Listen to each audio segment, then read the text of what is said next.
Jamiroquai nunca fue solo una banda. Fue una respuesta, una reacción visceral a crecer sin rumbo, sin hogar emocional y sin pertenencia. Porque antes de los escenarios, antes del funk y antes de los sombreros imposibles estaba J.K., Jason Louis Sheeran, un chico británico marcado por la ausencia de su padre, al que no conoció hasta los 28 años, con una infancia inestable, criado entre internados y con una madre que se dedicaba a cantar en bares alrededor del mundo. Durante un tiempo, llegó a vivir prácticamente en la calle. Por eso la música nunca fue un plan de carrera, sino que fue su forma de sobrevivir.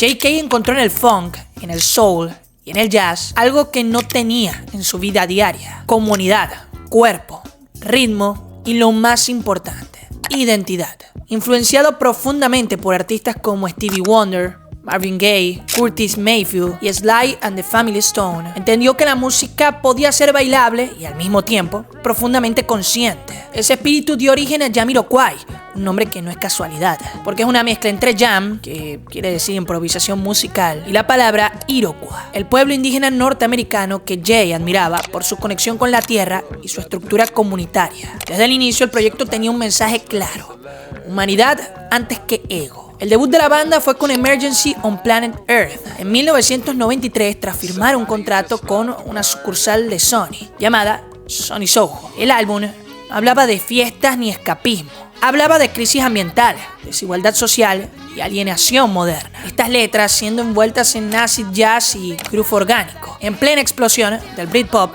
Jamiroquai iba en otra dirección, mirando hacia el futuro usando un lenguaje del pasado. No era nostalgia, era una advertencia, y eso precisamente los hizo distintos. Pero Jamiroquai no solo se escuchaba, y ahí estaba la clave, también se veía. La estética de J.K. con esos sombreros gigantes inspirados en culturas indígenas era una armadura, una manera de ocupar espacio, de ser visible en un mundo que antes lo había ignorado. El cuerpo, el baile, el sudor, todo formaba parte del mensaje. Jamiroquai convertía cada presentación en un ritual moderno. Un año más tarde llegaría The Return of the Space Cowboy, que nos presenta una clara evolución de la semilla que se había sembrado en el álbum anterior.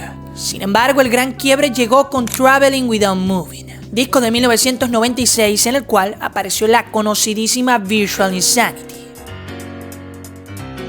Una canción que capturó como pocas el miedo de los 90. Tecnología sin alma, progreso sin humanidad. Vamos, lo que nos sigue preocupando al día de hoy. El videoclip, hoy icónico, no solo ganó múltiples premios, incluido un Grammy, sino que convirtió a Jamiroquai en un fenómeno global. Ese mismo año el álbum entró al libro Guinness como el disco funk más vendido de la historia. El mundo había alcanzado a Jamiroquai, no al revés. No obstante a eso, el éxito nunca fue el centro. Jamiroquai siguió mutando. Debido a la progresiva salida de los miembros originales y fundadores del grupo, J.K. empezó a sumar otros sonidos, más electrónicos y discos. Con un funk más futurista llegó Synchronize en 1999 y A Funk Odyssey en el 2001. Los álbumes demostraron que el groove podía evolucionar sin perder alma. Incluso hoy, décadas después, la banda sigue llenando escenarios porque su propuesta no depende de modas, depende de algo profundamente humano. Y de eso precisamente quiero hablar.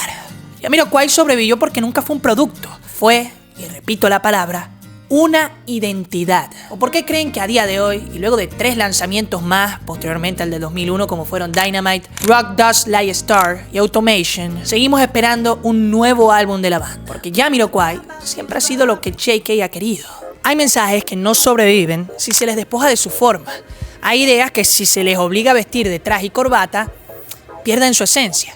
Y eso, Jamiroquai lo entendió desde el primer día. Su música no podría existir, al menos no con la misma fuerza, si se presentara de manera neutral, correcto contenida, porque el mensaje que transmiten no es solamente sonoro. La vestimenta, los sombreros imposibles, los movimientos exagerados y los instrumentos poco convencionales como el didgeridoo no son accesorios, son extensiones del discurso. El didgeridoo, por ejemplo, es un instrumento ancestral de los pueblos aborígenes australianos, que no aparece en Jamiroquai como una curiosidad exótica. Aparece como una declaración. Sin ese sonido profundo, canciones como su primer éxito When You Gonna Learn perderían una dimensión clave: la conexión con la tierra, con lo orgánico. Del mismo modo, la estética visual de J.K. no es solamente un disfraz, es una postura frente al mundo. Vestirse raro es en su caso negarse a ser domesticado por una industria que muchas veces exige coherencia estética antes que coherencia ética. Su imagen dice lo mismo que sus letras. No estamos aquí para encajar,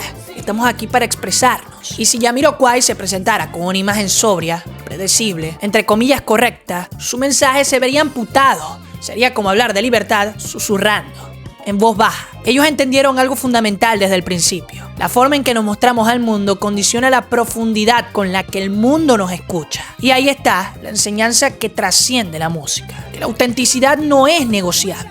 Que permitirnos ser raros, exagerados, distintos e incómodos incluso, es una manera de cuidar nuestra voz. Que cuando nos autocensuramos para ser aceptados, perdemos verdad, nuestra verdad. J.K. nos habla de su autenticidad por varios canales al mismo tiempo. Todo tiene una intención, la intención que deberíamos tomar como referencia para nuestra propia vida.